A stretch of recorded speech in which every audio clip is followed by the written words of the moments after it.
Hello everyone, welcome to channel Prabhavi competition hub. तो आज के इस वीडियो में हम बात करेंगे पॉलिटी का नेक्स्ट टॉपिक। तो चलिए स्टार्ट करते हैं। तो आज हमें पढ़ना है फंडामेंटल राइट्स के बारे में, ठीक है। तो सबसे पहले हम देखेंगे इंट्रोडक्शन पार्ट। तो चलिए स्टार्ट करते हैं। Which country develop the fundamental rights for the first time. तो सबसे पहले कौन से कंट्री ने फंडामेंटल राइट को डेवलप किया था? वो था ब्रिटेन, ठीक है, Britain. When did British Emperor John passed the Magna Carta? तो ब्रिटिश एम्परर जॉन जो थे, उन्होंने कब मैग्ना कार्टा को पास किया? मैग्ना कार्टा का सिंपल मतलब होता है फंडामेंटल राइट्स से, ठीक है।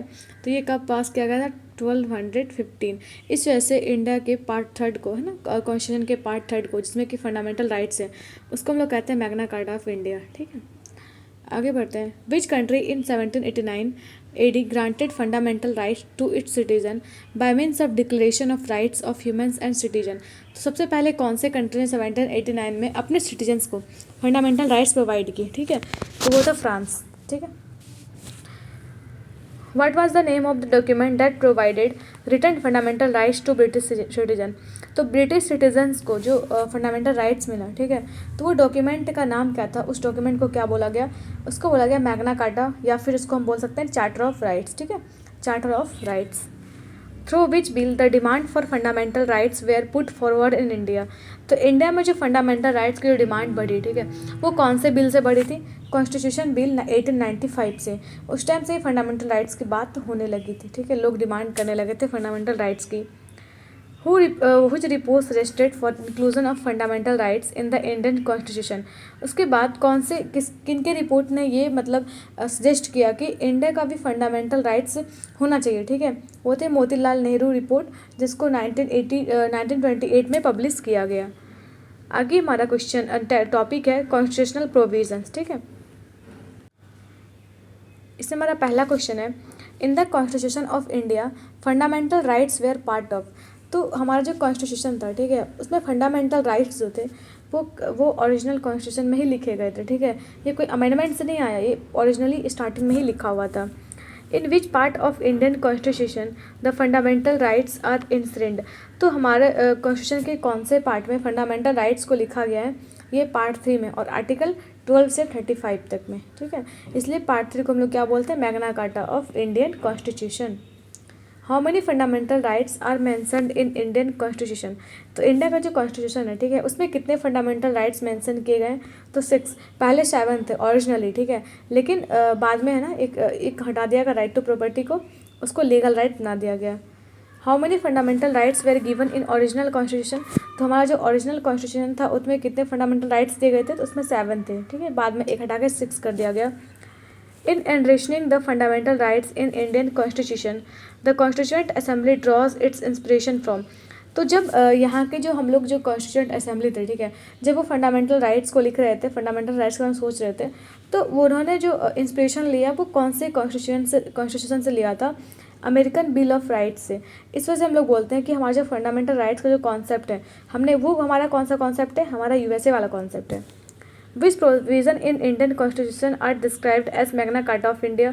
तो कौन से प्रोविज़न को इंडिया का, जिसको हम लोग मैग्ना कार्टा ऑफ इंडिया कहते हैं, वह फंडामेंटल राइट्स को। लेकिन हमने ये लिया कहाँ से? हमने ये लिया USA से, ठीक है। Fundamental rights in India provides guarantee against whom. तो फंडामेंटल राइट्स जो है इंडिया में, वो किस चीज़ के लिए गारंटी करती है? अगेंस्ट एक्ट्स ऑफ स्टेट, इसके लिए वो गारंटी करती है। What is the main objective of fundamental rights. तो फंडामेंटल राइट्स का जो मेन ऑब्जेक्टिव था वो क्या था? Ensuring the personal liberty, means personal liberty को इंश्योर करना। The fundamental rights in Indian constitution guarantee the protection of what. तो फंडामेंटल राइट्स जो है वो इंडियन सिटीजन को गारंटी करती है कि उनको फ्रीडम है, ठीक है, वो मतलब फ्रीडम है, कहीं भी जा सकते हैं ना, कुछ भी बोल सकते, मतलब कुछ भी नहीं बोल सकते, but right to expression and speech है, हम अपने लिमिट रह के हम बोल सकते हैं, जितना लिमिट में रह के, ठीक है। Who is the guardian of fundamental rights. तो फंडामेंटल राइट्स के जो गार्जियन है, ठीक है, जैसे कि हम लोग जानते हैं कि आर्टिकल 32 के अंडर लिखा हुआ है कि ये क्या है? Heart and soul of the constitution है। इसके अकॉर्डिंग क्या है कि सुप्रीम कोर्ट ना रिट इशू कर सकती है।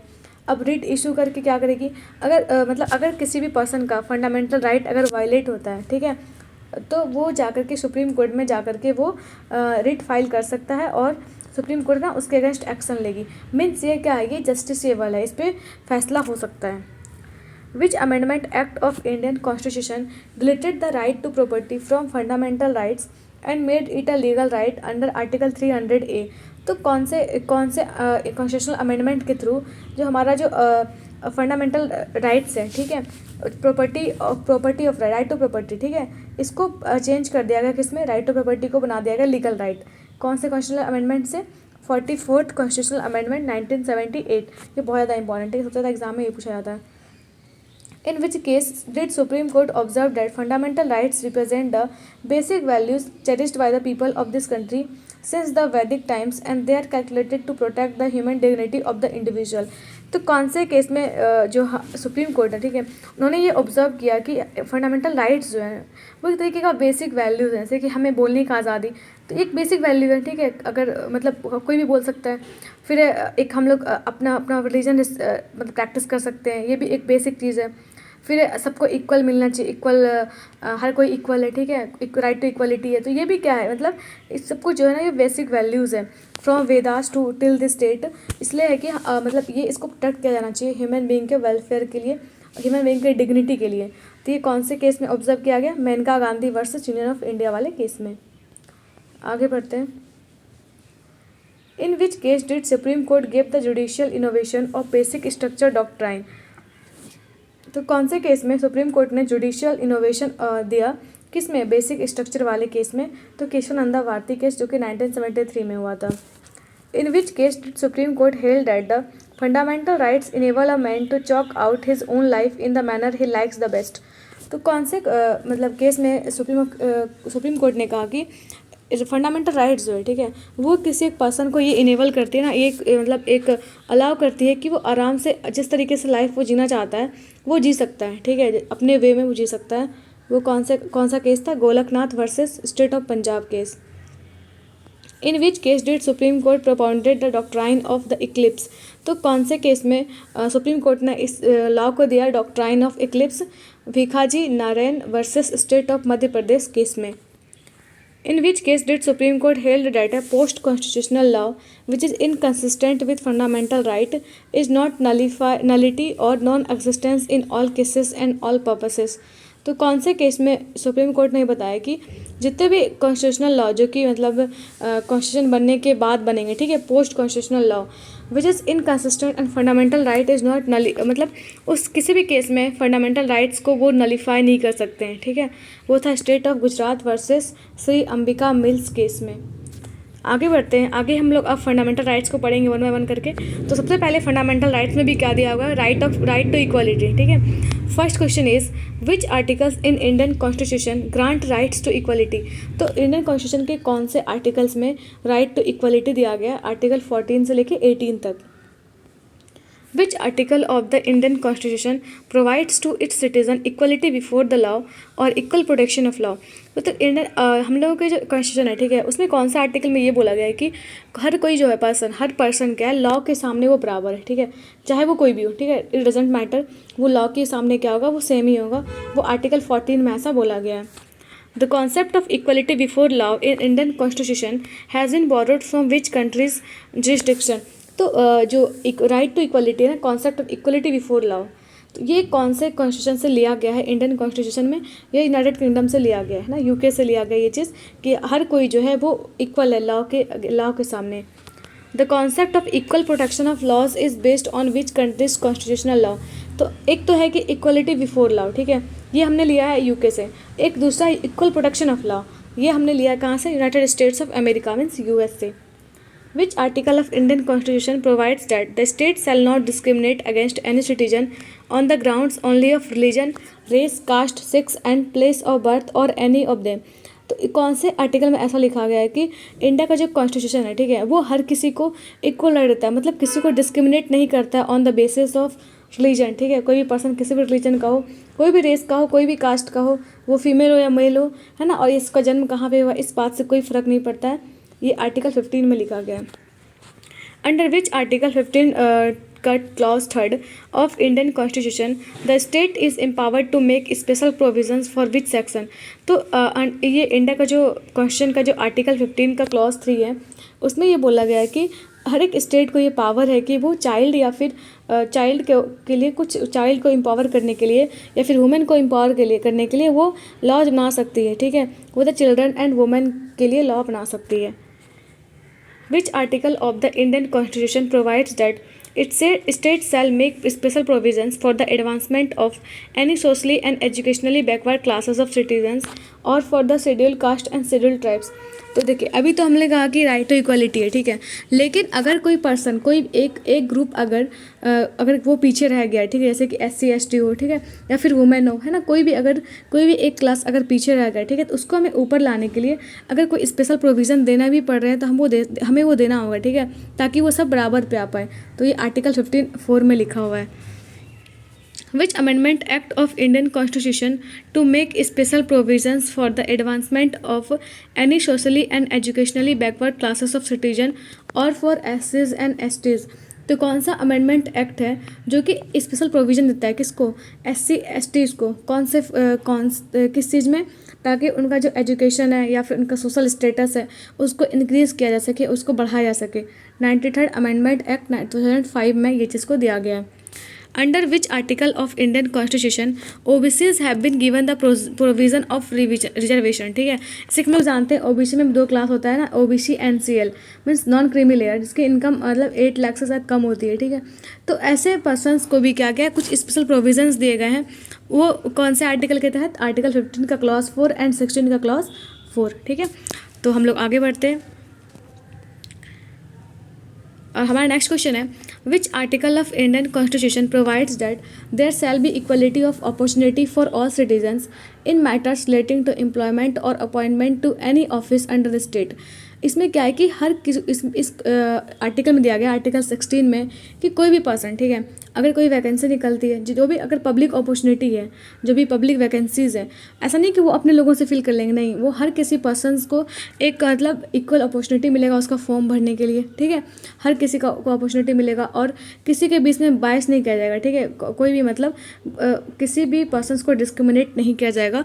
आर्टिकल 16 के तहत ये चीज़ लिखा हुआ है। Which amendment act of Indian Constitution amended Article 16 by inserting a new clause 4A to provide for reservation in promotion of scheduled caste and scheduled tribes? हमें पहले बताया कि अगर कोई पर्सन, कोई भी अगर एक ग्रुप अगर पीछे लगता है किसी गवर्नमेंट को कि अगर ये पीछे है तो वो उसको रिजर्वेशन देके उसको ऊपर उठाने का काम करेगी, ठीक है। और ये SCs STs के साथ किया जा रहा है कि उनको रिजर्वेशन देके उनको प्रमोट किया जा रहा है इन एजुकेशनल सेक्टर और सोशल सेक्टर, ठीक है।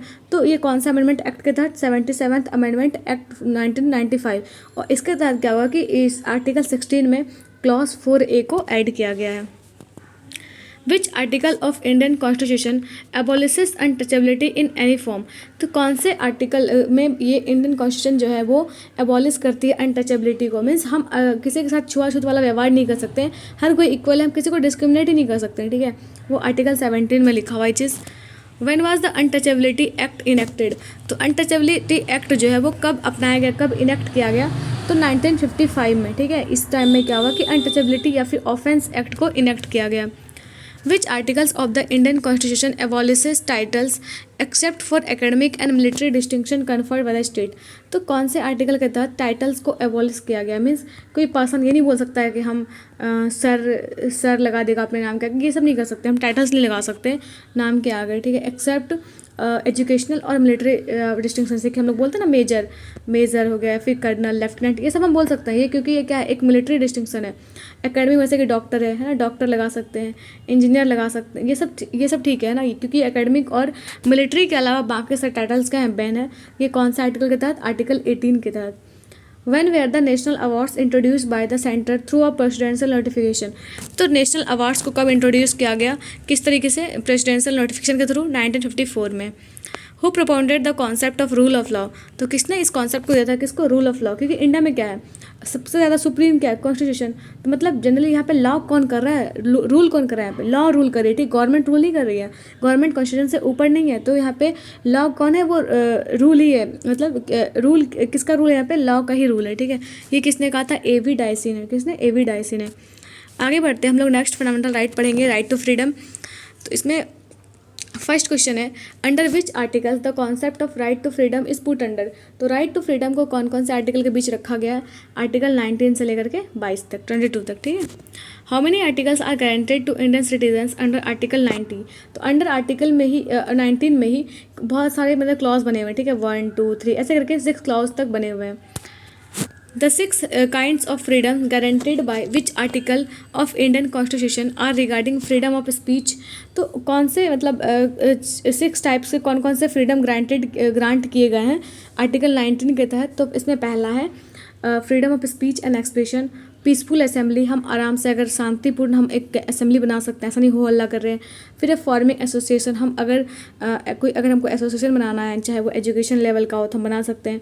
मोबिलिटी मतलब क्या हुआ कि हम एक प्लेस से दूसरे प्लेस मूव कर सकते हैं, कहीं भी रह सकते हैं, ठीक है। कोई भी प्रोफेशन प्रैक्टिस कर सकते हैं। कोई हमको ये नहीं बोल सकता कि तुम डॉक्टर बनो, कोई इंजीनियर बनो, ठीक है, ये सब नहीं बोल सकता। हमको जो मन है हम वो कर सकते हैं। आर्टिकल 19 की तरफ हम के तहत हमको 6 इस तरीके के इंडिपेंडेंस दी गई है।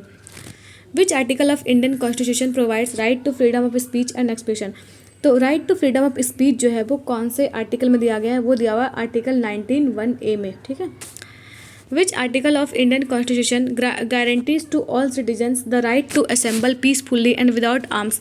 तो इंडियन कॉन्स्टिट्यूशन का कौन सा आर्टिकल ये गारंटी करता है कि कोई भी पर्सन, ठीक है, वो असेंबली बना सकता है, वो आराम से एक साथ जमा हो सकता है, गैदर हो सकता है, लेकिन पीसफुली, ठीक है, और बिना आर्म्स के। ऐसा नहीं कि बंदूक लेके खड़े हैं रोड पे, नहीं, हम आर्म्स को बिना कैरी किए हम रह सकते हैं खड़े, ठीक है, किसमें?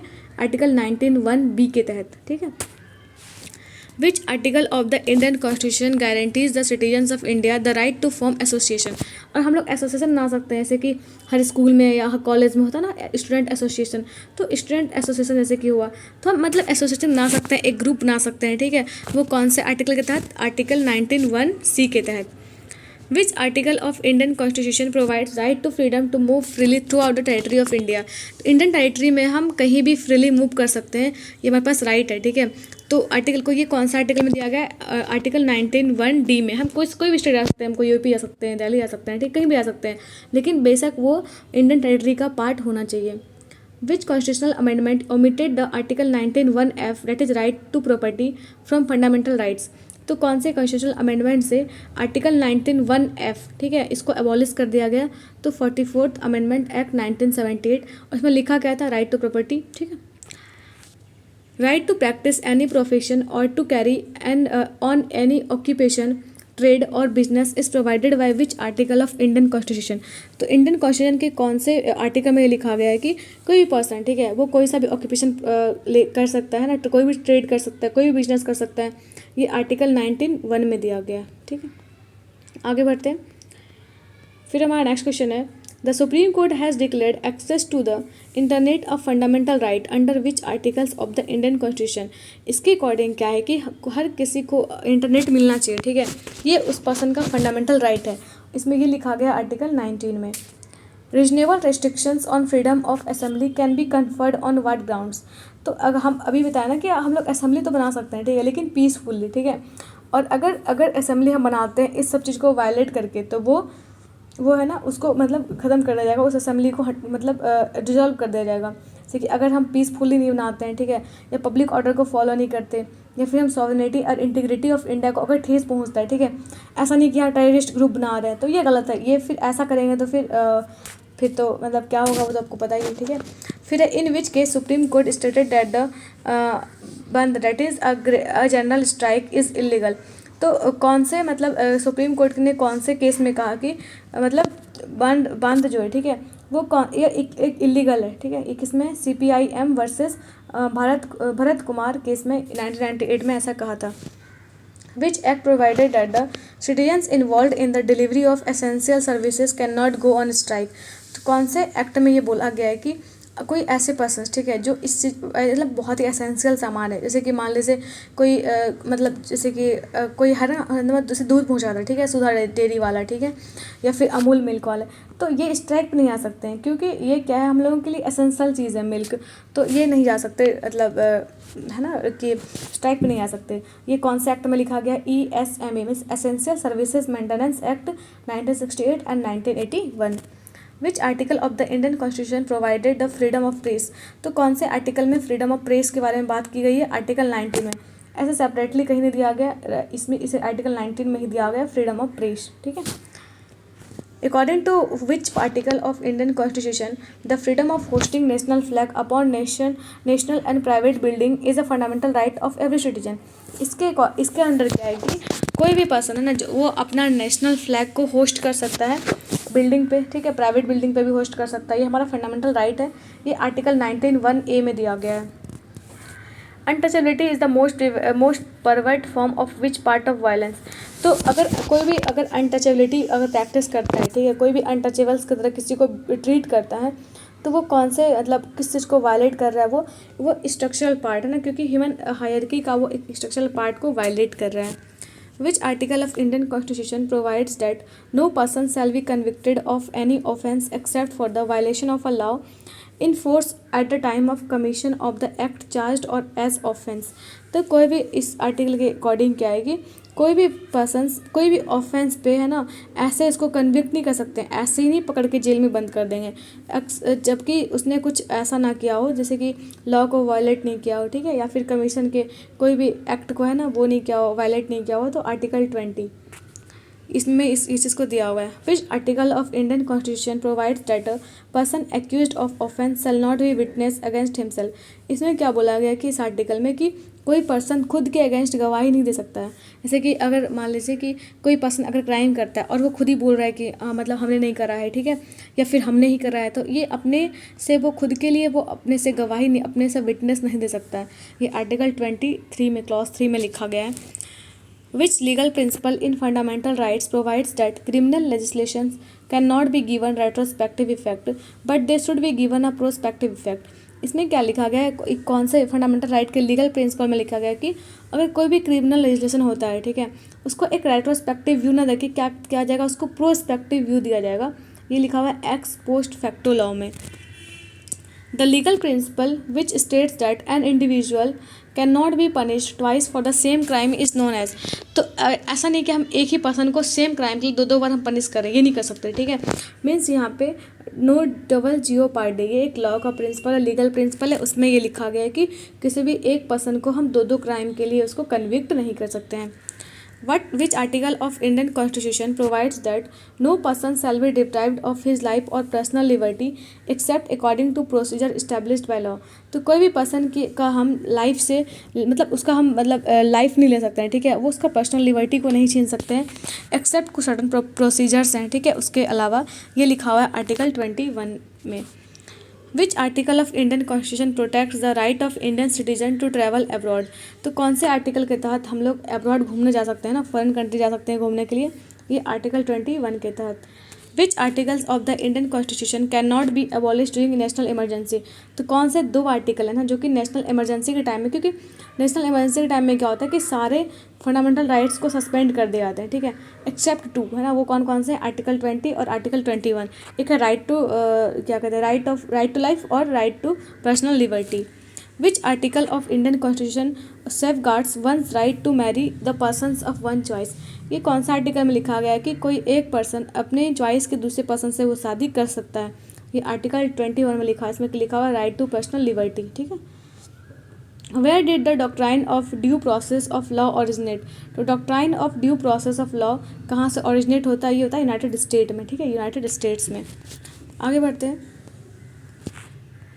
Which article of Indian Constitution says that the state shall provide free and compulsory education to all children in the age group of 6 to 14 years। तो कौन सा आर्टिकल है इंडियन कॉन्स्टिट्यूशन का जो कि बताता है कि हर कोई पर्सन, ठीक है, जिसका भी एज 6 से 14 ईयर्स तक है उसको कंपल्सरली फ्री एजुकेशन मिलना चाहिए, ठीक है, ये स्टेट की रिस्पॉन्सिबिलिटी है, उसको प्रोवाइड करें, ठीक है ना। वो है आर्टिकल 21A में लिखा गया है। अब ए क्यों, क्योंकि कॉन्स्टिट्यूशनल अमेंडमेंट से ऐड किया गया है, 83rd कॉन्स्टिट्यूशनल अमेंडमेंट 2002 से इस चीज़ को ऐड किया गया था। The scope of article 21 of Indian constitution was expanded to include right to education because of the decision of supreme court in which case. और आर्टिकल 21 में ये इस चीज़ को जो ऐड किया गया राइट टू एजुकेशन, ये कौन से केस में है ना, सुप्रीम कोर्ट ने इस चीज़ को कौन से केस में इशू ये चीज़ बताया कि ये चीज़ करना पड़ेगा ना, अमेंड करके इसको ऐड करना होगा, ये उन्नी कृष्णन वर्सेस आंध्र प्रदेश वाले केस में। Which article of Indian constitution grants protection to persons who are arrested और डिटेन्ड। तो कौन सा आर्टिकल है इंडियन कॉन्स्टिट्यूशन का जो कि किसी भी पर्सन्स को एक प्रोटेक्शन प्रोवाइड करता है अगर वो अरेस्ट होता है या फिर उसको डिटेन किया जाता है? तो आर्टिकल 22। पक्का तुम बैठ गई होगी। Under Article 22 of Indian Constitution, protection has been provided to persons under how many kinds of detentions? तो आर्टिकल 22 के अकॉर्डिंग कि under article 22 of Indian constitution protection has been provided to persons under how many kinds of detentions? तो कितने detentions के अंदर कोई भी person को है ना ये प्रोवाइड किया गया प्रोटेक्शन? तो दो डिटेक्शन के तहत वो है, पहला प्रिवेंटिव और दूसरा है प्यूनिटिव। ठीक है। What kind of detention is done to punish a person for an offence committed by him or her after trial and conviction in a court? मतलब अगर कोई पर्सन है ना कोर्ट में उसका ट्रायल हो चुका है, उसके बाद अगर कोई वो कोई क्राइम अगर वो परफॉर्म करता है, कोई क्राइम अगर वो करता है, उसके लिए उसको कौन सा डिटेंशन दिया जाएगा? Punitive detention. Which article of Indian Constitution says that the protection against arrest and detention is not available to enemy alien? तो अगर ये जो है ना मतलब protection against arrest and detention ये किसके लिए अवेलेबल नहीं? अगर कोई फॉरेनर है, ठीक है, वो यहाँ पे अगर क्राइम करता है तो अगर उस या फिर कोई इनेमी है हमारा, ठीक है, फॉरेनर है लेकिन वो इनेमी है, तो उसके लिए भी ये चीज़ अवेलेबल नहीं होगा आर्टिकल 22(3) के according. What kind of detention is done without a trial and conviction by a person for a past offence but to prevent him or her for committing an offence in near future? तो अगर कोई person, ठीक है, past में अगर कोई court में trial होने से पहले अगर वो कोई क्राइम अगर वो कन्विक्ट करता है, ठीक है, उसके बाद उसको है ना उसको सेव किया जाएगा, उसको बचाया जाएगा कि ताकि वो नियर फ्यूचर में ऐसा ही चीज़ को वो रिपीट ना करे। कौन से डिटेंशन के तहत? प्रिवेंटिव डिटेंशन के तहत। Which articles of Indian Constitution provides for safeguards against arrest or detention made under preventive detention law? तो प्रिवेंटिव डिटेंशन लॉ के अकॉर्डिंग कौन कौन से आर्टिकल्स हैं, ठीक है, जो प्रिवेंटिव डिटेंटिव लॉ के तहत सेफ गार्डियंस उसको प्रोटेक्ट करते हैं पर्सनस को? तो आर्टिकल 22(4) से लेकर 22 क्लॉज 7 में। ठीक है। What is the time period for which a person under a preventive detention law can be detained? ठीक है। तो अगर कोई पर्सन, ठीक है, प्रिवेंटिव डिटेंशन लॉ के तहत कितने टाइम तक उसको डिटेन किया जा सकता है? तो ये 3 मंथ्स तक उसको डिटेन किया जा सकता है, उसको रखा जा सकता है जेल में। Which amendment act of Indian Constitution amended the clause 22(4) to hold that a detention without obtaining the opinion of the advisory body shall continue not for more than 2 months? मतलब कौन से कॉन्स्टिट्यूशनल अमेंडमेंट में ये बोला गया है कि अगर किसी भी पर्सन को डिटेन किया जाता है आर्टिकल 22(4) के तहत और किसी भी बिना एडवाइजरी बोर्ड के ओपिनियन लिए हुए, ठीक है, तो वो 2 मंथ से अधिक तक कंटिन्यू नहीं रहेगा। ये 44th अमेंडमेंट एक्ट 1978 में बोला गया था। In which case did Guwahati High Court declare that custodial death is in police custody is a violation of right to life under Article 21? तो कौन से केस में गुवाहाटी हाई कोर्ट ने डिक्लेयर किया कि कोई भी पुलिस का है ना अगर कोई भी पर्सन का अगर पुलिस कस्टडी में अगर डेथ होता है, ठीक है, तो वो वायलेशन ऑफ राइट है under article 21। Violation of life जो कि आर्टिकल 21 में दिया गया है, इसका वो मतलब वायलेशन है। तो ये कौन से केस में था? Hemdar Hazarika versus Union of India 2007 के केस में। अगर हमारा राइट अगेंस्ट एक्सप्लॉयटेशन, ठीक है, Which article of Indian Constitution prohibits traffic in human beings and beggar and other similar forms of forced labor? तो कौन सा आर्टिकल है जो कि प्रोहिबिट करता है ह्यूमन ट्रैफिकिंग को, ठीक है, और बैगर को भी? मतलब ऐसा नहीं कि हम किसी पर्सन को पकड़ के उसको हम बैगर बना दें, ठीक है, इस चीज़ को वो एबॉलिश करता है। आर्टिकल 23(1) में ये चीज़ दिया हुआ है। Under the provision of which article of Indian Constitution the state was empowered to impose compulsory public services during election and other occasions? तो कौन सा आर्टिकल में ऐसा स्टेट को पावर दिया गया है कि वो कुछ पब्लिक सर्विसेज को इम्पोज कर सकता है इलेक्शंस के टाइम में, और जो भी कोई अगर गवर्नमेंट का ओकेज़न है तो उसमें आर्टिकल 23(2) में दिया गया ये चीज़। Which act was passed in pursuance of the international convention for the suppression of the traffic in persons and of exploitation of the prostitution of others? तो कौन से एक्ट में ये एबॉलिश किया गया है कि कोई भी अगर बाहर का भी आदमी है, ठीक है, इंटरनेशनली भी कोई भी यहाँ के पर्सनस को ले जा करके वो उसको एक्सप्लॉयट नहीं कर सकता है, उसका प्रोस्टिट्यूशन नहीं कर सकता है। ये दिया गया है the immoral traffic prevention act 1956 में। ठीक है, तो हम लोग आगे बढ़ते हैं। हमारा नेक्स्ट क्वेश्चन है when and where was the international convention for the separation of the traffic in persons and in exploitation of the prostitution of others signed? तो कौन से इंटरनेशनल कन्वेंशन में ये जो है मतलब ह्यूमन ट्रैफिकिंग को रोकने के लिए, ठीक है, और एक्सप्लॉयटेशन ऑफ प्रोस्टिट्यूशन को जो है इसके लिए एक ट्रीटी साइन हुआ था 9 मई 1950 को न्यूयॉर्क में। Which article of Indian Constitution provides that no child below the age of 14 years shall be employed to work in any factory or mine or engaged in any other hazardous employment? तो कौन सा article ये state करता है कि कोई भी person, ठीक है, जिसका भी एज अगर 14 ईयर्स से कम है तो उसको भी कोई भी फैक्ट्री में है ना, कोई भी ऐसे हजार्डस एम्प्लॉयमेंट में उसको एम्प्लॉय नहीं किया सकता है। ये आर्टिकल 24 में इसको दिया गया है। Which act has been approved by the Union Cabinet to ban employment of children aged up to 14 years in any form of industry? तो कौन से एक्ट के थ्रू ये बोला गया है कि कोई भी पर्सन जिसका एज अगर 14 ईयर्स से कम है उसको किसी भी इंडस्ट्री में एम्प्लॉय नहीं किया सकता है, वो बोला गया the child labour prohibition and regulation act 1986 में, ठीक है। आगे बढ़ते हैं, आगे में पढ़ना अब right to freedom of religion, ठीक है। Which article discuss about the freedom of religion? तो फ्रीडम ऑफ रिलीजन का जो बात है वो कौन सा आर्टिकल्स में किया गया है? आर्टिकल 25 से लेके 8 तक, ठीक है। Under article 25 of Indian constitution who all are included in the term of Hindus? तो ये आर्टिकल 25 के अंदर कौन कौन से कम्युनिटी को हिंदू में कंसिडर किया गया है? बुद्धिस्ट, जैन्स और सिख को। Which article of Indian Constitution provides that all persons are equally entitled to freedom of conscience and right freely to profess, practice and propagate religion? तो कौन से आर्टिकल में ये बोला गया है कि कोई भी पर्सन, ठीक है, वो अपना रिलीजन प्रोफेस कर सकता है, वो अपना जो भी उसके रिलीजियस प्रैक्टिसेस हैं उसको फॉलो कर सकता है, उसका प्रचार प्रसार भी कर सकता है, उसके अच्छे से प्रोपेगेशन भी कर सकता है उस रिलीजन का। ये आर्टिकल 25 की क्लॉज 1 में दिया गया है। Which article of Indian Constitution provides people with the right to manage their own religious affairs and establish religious denomination? तो कौन सा आर्टिकल में बोला गया है कि इसमें गवर्नमेंट है ना किसी के रिलीजियस सेंटिमेंट को हर्ट नहीं करेगी और किसी भी रिलीजियस अफेयर्स में वो इंटरफेयर नहीं करेगी, ठीक है, ताकि जो रिलीजियस डिनोमिनेशंस है वो बना रहे। ये आर्टिकल 26 में बोला गया है। Under the provisions of which article of Indian Constitution the persons are not compelled to pay any tax, the proceeds of which are specifically appropriated in payment of expense for the promotion और maintenance of any particular religious denomination?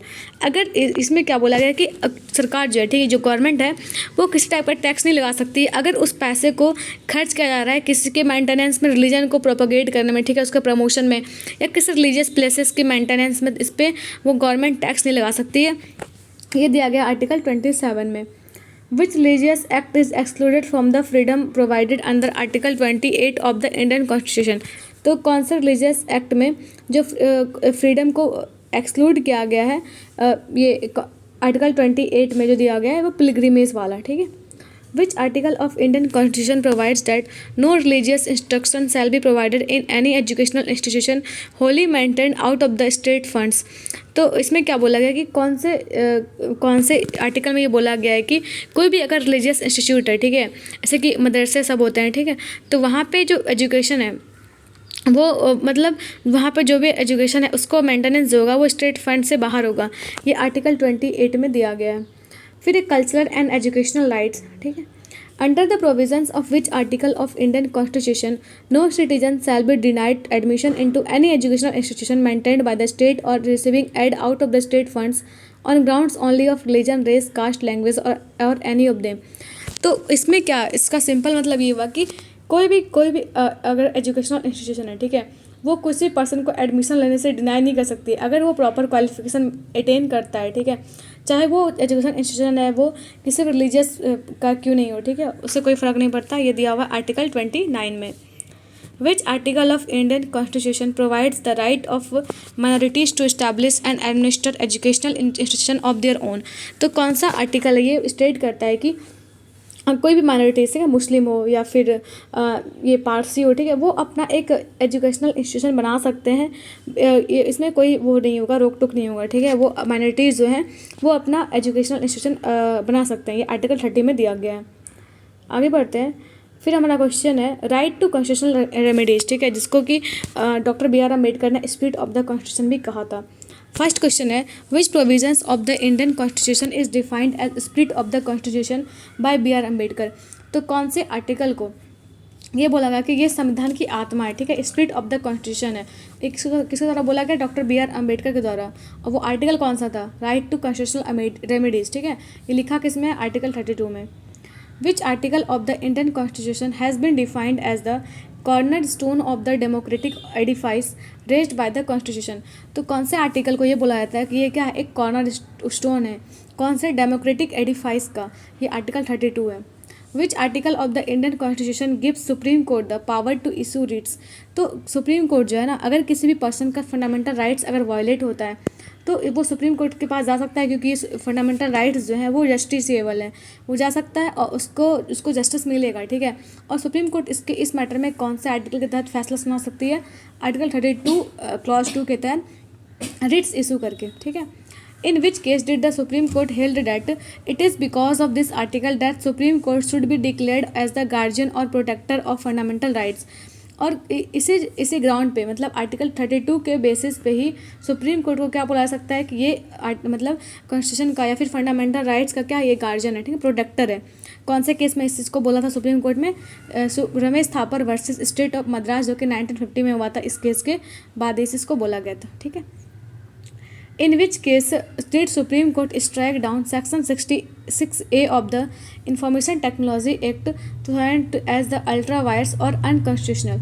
तो कौन से case में ना संविधान ने ना, हमारे सुप्रीम कोर्ट ने, ठीक है, सेक्शन 66A किसका, IT एक्ट का, उसको मतलब ख़त्म कर दिया गया। इस कौन से केस में, उसको अनकॉन्स्टिट्यूशनल या फिर नल या फिर वॉइड डिक्लेयर कर दिया गया, Shreya Singhal versus Union of India के केस में, ठीक है। Which article of the Indian Constitution provides that Parliament may by law restrict and abrogate the fundamental rights of the armed force।